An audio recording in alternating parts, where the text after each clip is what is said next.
Olá, meus amigos de Niterói. É um prazer falar com vocês aqui de São Paulo, usando essa mídia eletrônica. Bem, meu nome é Marcos de Souza, eu sou jornalista e sou editor do portal Mobilize Brasil. Mobilize é um portal especializado em mobilidade urbana sustentável.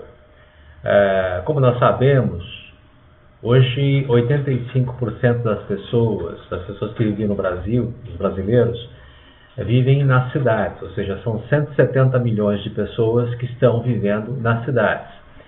E essa vida urbana, ela exige deslocamentos cotidianos de milhares, de milhões de pessoas. Então, em São Paulo, por exemplo, a gente costuma dizer que há um Uruguai que viaja todos os dias do centro até a Zona Leste e retorna, né?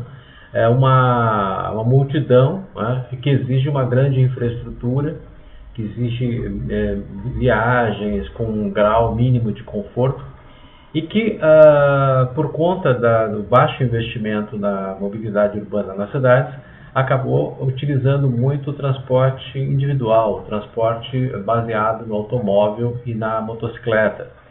Então isso gera congestionamentos enormes, né, praticamente em todas as cidades brasileiras. Não apenas em Rio, São Paulo, Belo Horizonte, Salvador, Porto Alegre, Fortaleza, não apenas nessas grandes cidades, mas qualquer cidade que você for hoje do interior, do Nordeste, você vai encontrar pequenos congestionamentos que vão durar ali meia hora, né, mas que travam o centro dessas pequenas cidades com menos de 20 mil habitantes, mas param. Bom, e a mobilidade urbana é uma necessidade básica para que as pessoas possam fazer as suas atividades cotidianas. Elas têm que ir ao trabalho, elas têm que ir à escola, levar os filhos à escola, ir a algum centro de atendimento médico e se divertir, inclusive. Uma das razões que faz com que as pessoas vivam nas cidades é o fato de que as cidades oferecem mais condições de sobrevivência, melhores condições de saúde, mais oferta de serviços como shoppings, lojas e locais para divertimento. Então, as pessoas precisam se movimentar, se dirigir aos seus locais e esse acesso a esses serviços exige aquilo que se chama formas de transporte, formas de mobilidade urbana. A mobilidade urbana vai desde a possibilidade de você utilizar uma calçada para sair da sua casa, ir até o ponto do ônibus, ou ir até a estação do metrô, ou até a estação da barca. Vai desde essa pequena infraestrutura até as grandes infraestruturas que são as redes de trens, de metrôs, de VLTs, de ônibus, que permitem as viagens mais longas. Bem, uma das perguntas que vocês fazem é quais são os maiores problemas para a mobilidade urbana. O mundo inteiro hoje vive um dilema. Durante um século, houve investimento quase que exclusivamente no transporte individual motorizado, ou seja, no uso do carro. Nós fomos, a partir dos anos 20, bombardeados pela indústria do automóvel, que nos vendeu a ideia de que o automóvel resolveria todos os nossos problemas de transporte. O que na prática a gente verificou que foi uma falácia, foi uma mentira. Nós chegamos ao limite, já nos anos 40, 50, já havia grandes congestionamentos nos Estados Unidos, e isso chegou ao Brasil lá pelos anos 70. Nos anos 70 o Brasil começou a parar por conta do excesso de automóveis. A solução encontrada na época foi alargar as avenidas, fazer viadutos, fazer túneis. E isso se mostrou também uma mentira, porque rapidamente essas avenidas, esses viadutos, esses túneis se enchiam de automóveis e o trânsito voltava a parar, fazendo com que as pessoas perdessem grandes horas, muitas horas, grande parte das suas vidas paradas em condicionamentos. Então, além do problema da paralisia, né, além do problema dos engarrafamentos, da perda de tempo, esse excesso do uso do automóvel passou a gerar também um excesso de poluição atmosférica, ou seja, os gases emitidos e que afetam a saúde dos moradores. Então, poluição que gera doenças, o excesso de ruído que também gera doenças, que também gera problemas nervosos nas pessoas e problemas de excesso de acidentes em trânsito. O trânsito brasileiro é um trânsito muito violento, as pessoas acabam... São cerca de 50 mil pessoas que morrem por ano em acidentes de trânsito, e há uma enormidade, centenas de milhares de pessoas que ficam com problemas de mobilidade para o resto da sua vida, ou porque sofreram um acidente, ou foram atropelados, ou acidentes de motos. Então, essas coisas todas têm um custo enorme para a sociedade. Somos nós, com os nossos impostos, que pagamos os custos disso. Há quem fale que, se a gente considerasse o custo total do uso do automóvel na cidade, a gente chegaria a um custo aí de cerca de trilhões de reais por ano, considerando os custos de infraestrutura, de saúde, de acidentes, etc., incluindo o uso excessivo da área urbana, né? Cerca de 50% da área urbana, a área das cidades hoje, 50% são utilizados exclusivamente para o automóvel, seja para parar o automóvel, para circular o automóvel, para consertar o automóvel. Enfim, se a gente olhar a cidade, ver o que tem de garagens, o que tem de oficinas mecânicas, postos de gasolina e as próprias pistas de circulação, a gente vai chegar a 50% de toda a área da cidade. Bom, a segunda questão é que ao mesmo tempo que houve um grande investimento em transporte individual motorizado no carro, houve uma redução do investimento no transporte público. Então, cidades como o Rio de Janeiro, como São Paulo, eu não sei se Niterói, mas tinham até os anos 50 centenas de quilômetros de trilhos de bondes. São Paulo tinha 550 quilômetros, o Rio de Janeiro tinha 400 e poucos quilômetros. Mas se a gente olhasse o Brasil inteiro, nós teríamos aí mais de 1.000 quilômetros de trilhos de bondes que foram retirados nos anos 50 e substituídos por avenidas mais largas. Agora, passados 50 anos, as cidades começam a recolocar o bonde nas suas vias. É o caso do Rio de Janeiro, com o VLT ali na região do Porto, maravilha. É o caso aqui da Baixada Santista, em São Paulo, que está colocando um VLT interligando as cidades de Santos e São Vicente. E é o caso de algumas cidades do Nordeste também.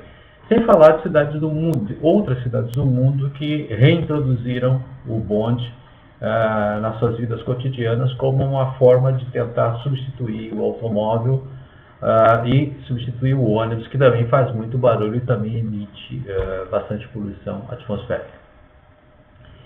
Evidentemente, essa falta de mobilidade gera prejuízos, gera custos, as pessoas acabam muitas vezes perdendo empregos porque chegam atrasadas ao trabalho, essas pessoas perdem muito tempo da sua vida no trânsito, ou se mudam de cidade. Então, algumas empresas deixam de vir para algumas cidades brasileiras porque a mobilidade é muito ruim. Então, a falta de mobilidade também gera a perda de competitividade das cidades. Cidades que querem ser cidades mundiais, cidades que querem atrair investimentos, no mundo inteiro hoje fazem um exercício de mudar suas formas de mobilidade para que elas sejam atrativas de pessoas, né, em busca de qualidade de vida, e de empresas que queiram se fixar naquelas cidades com melhor qualidade de vida. Então, mobilidade é um fator fundamental para a qualidade de vida hoje no mundo, já que a maior parte das pessoas vivem em cidades. O Brasil, infelizmente, luta hoje desesperadamente para repensar sua forma de mobilidade urbana. Nós temos uma lei que é a Política Nacional de Mobilidade Urbana, que está vigindo desde 2015 e que define claramente uma prioridade às formas de transporte coletivos e às formas de transporte ativos. O que são as formas de transporte coletivo? São ônibus, metrôs, trens, VLTs, barcas, teleféricos, elevadores urbanos, uma série de sistemas de transporte. E as formas ativas são basicamente andar e andar de bicicleta, que são, evidentemente, coisas que fazem bem à saúde, porque fazem com que a gente se exercite e que a gente também olhe melhor a cidade. Então, formas ativas de transporte, que são a caminhada e a bicicleta, ajudam a melhorar a saúde das pessoas, mas também ajudam a melhorar a saúde das cidades. Para melhorar, as cidades precisam investir mais nessas formas de mobilidade, ou seja, melhorar calçadas, exigir. O poder público ele pode tanto construir calçadas, como ele pode fiscalizar para que as calçadas tenham melhor condição de circulação, permitindo que pessoas como cadeirantes possam circular por essas calçadas, mães com carrinhos de bebê, a gente, quando está com uma mala de viagem, também possa circular melhor por essas calçadas. E, enfim, permitindo que as pessoas cheguem rapidamente aos seus locais de estudo, de trabalho, às vezes a pé, fazendo viagens de 1 a 2 quilômetros. Investindo em ciclovias e em sistemas de bicicletas urbanas, aquelas bicicletas como o Bike Rio, que permitem que você complete o seu último quilômetro, os seus últimos 2 quilômetros de viagem com uma bicicleta que você pega e deixa em estações públicas, e investindo também em sistemas de ciclovias que permitem dar mais segurança e conforto a quem queira pedalar pela cidade. Tem outro aspecto que é mais caro, né, que envolve investimento em transporte público. Então, construção de novas linhas de VLTs, corredores de ônibus, de preferência com ônibus elétricos e a bateria, para evitar as emissões de poluentes e de ruído, e metrôs. Em cidades grandes como Niterói, como Rio de Janeiro, é necessário, claramente, você ter redes de metrôs. E que não necessita necessariamente ser um metrô subterrâneo. A cidade de Melbourne, na Austrália, por exemplo, tem uma rede de metrôs que é toda baseada em metrôs, em VLTs, ou seja, em trilhos urbanos na superfície. Então, lá são centenas de quilômetros de VLTs que funcionam como o metrô dessa cidade australiana. Uma curiosidade é que na região central de Melbourne, o metrô é gratuito, de forma que se você quiser circular pelo centro, você não precisa pagar, e usa esse VLT, esse metrô local, né, sem ter que utilizar seu automóvel, um táxi ou um ônibus. Então, isso estimula as pessoas a deixarem o carro em casa. Uma pergunta: por que as pessoas preferem os carros particulares? Bom, se vocês pensarem nas suas vidas, vocês verão que o automóvel acabou se transformando numa espécie de extensão das casas. As pessoas levam dentro do automóvel suas roupas, seus livros, instrumentos de trabalho, eventualmente um lanche, né, e o som, levam um equipamento de som, a televisão. Então, de alguma maneira, o conforto que é dado no automóvel, ele praticamente não tem concorrência. Né? Você dificilmente vai encontrar um sistema de transporte que te ofereça tantos benefícios, tantas comodidades, né, como o automóvel. Por isso que ele teve um grande sucesso, também pela flexibilidade que você tem. Você pode sair de sua casa e ir diretamente ao local onde você queira ir, seja a escola, o trabalho, o cabeleireiro, enfim, opção de coisas, e fazer viagens em sequência. A gente tem hoje a perspectiva de nos próximos anos termos carros elétricos e carros autônomos, que são carros que vão ser movidos a bateria e que não precisarão de motoristas, que reduziriam muito os acidentes e a poluição e o ruído nas cidades. No entanto, não vão reduzir os congestionamentos. Se você tiver milhões de carros autônomos andando pela cidade, você vai ter também um excesso de carros e, portanto, congestionamentos. Então, talvez um caminho seja você ter carros autônomos elétricos, porém carros compartilhados, ou seja, carros que você utilize em trechos de sua viagem. Você sai de casa, pega um carro numa estação próxima da sua casa, a 100 metros da sua casa, por exemplo, e segue com esse carro até um outro ponto, onde você deixa esse carro e segue adiante de metrô, a pé, ou de ônibus, ou de bicicleta, enfim, fazendo conexões entre vários modos de transporte.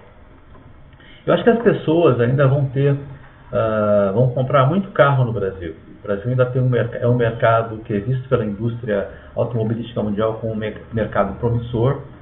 A frota de automóveis no Brasil ainda deve dobrar e não há nenhum problema nisso, desde que esses carros não sejam utilizados para os deslocamentos urbanos, nas cidades. O carro vai ser muito bom para você viajar com a sua família no final de semana, para você levar uma pessoa ao médico, enfim, para um passeio, e não para o dia a dia na sua cidade. Então, nada contra o carro, apenas que a gente tem que considerar que o carro é um veículo que tem um grande impacto ambiental. Eu queria lembrar que há um tempo atrás, um pesquisador da Universidade de Oxford, se chama Rajas Palev, ele fez um cálculo de quanto deveria custar um Big Mac, que é um sanduíche do McDonald's. Big Mac custa aqui no Brasil alguma coisa com 20, 25 reais, que é caro em relação até ao preço que é cobrado mundialmente. Mas esse cara calculou que, se você considerar os impactos ambientais provocados pela produção desse sanduíche, as pastagens necessárias para o gado, para a criação do gado, a água utilizada e, sobretudo, as doenças provocadas pelo excesso de pessoas, pelo uso excessivo desse tipo de comida, enfim, obesidade, problemas cardíacos, enfim, que vão gerar custos sociais, esse sanduíche deveria custar cerca de $200. Então, o Big Mac, custo real dele para a sociedade é $200. Quem paga esse custo somos nós no sistema público de saúde, somos nós com nossos impostos. O automóvel também deve ter um impacto, ninguém calculou ainda, mas o automóvel tem umas externalidades que também são pagas por nós por meio dos nossos impostos. Então, quando você faz um viaduto, quando você aumenta uma pista, quando você permite que os carros estacionem nas vias, de alguma maneira você está pagando por esse uso do automóvel de uma maneira invisível, é um custo invisível que é pago por nós todos com os nossos impostos. Isso teria que ser recalculado para que a gente pudesse enxergar claramente o custo social do uso do automóvel. Há uma pergunta que vocês fazem também sobre se os perigos do trânsito estão vinculados com a falta de mobilidade urbana. Bom, é evidente, durante todo o século XX, da mesma maneira que se estimulou o uso do automóvel, também se estimulou o aumento da velocidade. Então, o que se viu de filme por aí, desde os anos 30, de músicas que falavam de velocidade, de usar o carro em alta velocidade, né? Todo mundo lembra de alguma música, de desenhos animados e tal. Então, houve todo um estímulo à velocidade. A gente, quando era criança, quando era adolescente, eu me lembro que se falava de estradas na Alemanha onde se andava a 200 km por hora. Isso era verdade. Hoje não é mais verdade, porque essas estradas estão congestionadas. Mas na Alemanha as pessoas andavam a 200 km por hora nas estradas, mas quando entravam dentro das cidades tinham que andar a 30, a 40 km por hora. Isso não se falava muito aqui. Mas o fato de você permitir que qualquer pessoa utilize um automóvel sem estar muito bem preparada, sem ter sido devidamente treinada para usar o automóvel, sem ser educada para respeitar as leis de trânsito, isso sim gera muitos acidentes. Há um fato mais grave que aconteceu aí nos últimos 10 anos, que foi o estímulo à compra de motocicletas, sem que todas as pessoas estivessem preparadas para usar essas motocicletas. Então a gente tem no Nordeste famílias inteiras, 4 pessoas, às vezes andando numa motocicleta, sem capacete, sem nenhum equipamento de segurança e sem saber pilotar muito bem essa motocicleta. Então há um número gigantesco de mortes, de acidentes que geram problemas sociais acontecendo hoje em todo o Brasil e que exigiriam uma ação imediata do poder público, do governo federal, para controlar a circulação dessas motocicletas. Mas a motocicleta é um pedaço do problema. O problema é que a questão central é assim: se as pessoas não têm alternativa para circular para isso, da sua casa até os seus locais, até os locais onde elas precisam fazer suas atividades, elas vão tentar encontrar formas de circular.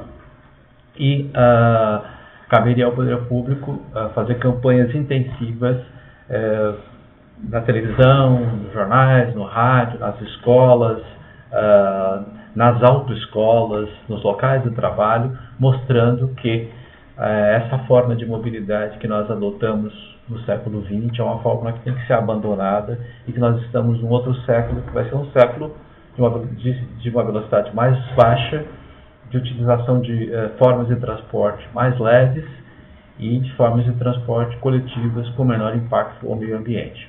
É isso que nós buscamos, é para isso que o Mobilize Brasil trabalha. Eu agradeço a oportunidade, eu sugiro a vocês que assistam a um vídeo, que eu vou enviar também, um vídeo complementar, em que se faz uma apresentação dos problemas da mobilidade urbana de uma forma mais ampla. Então, tchau, até a próxima.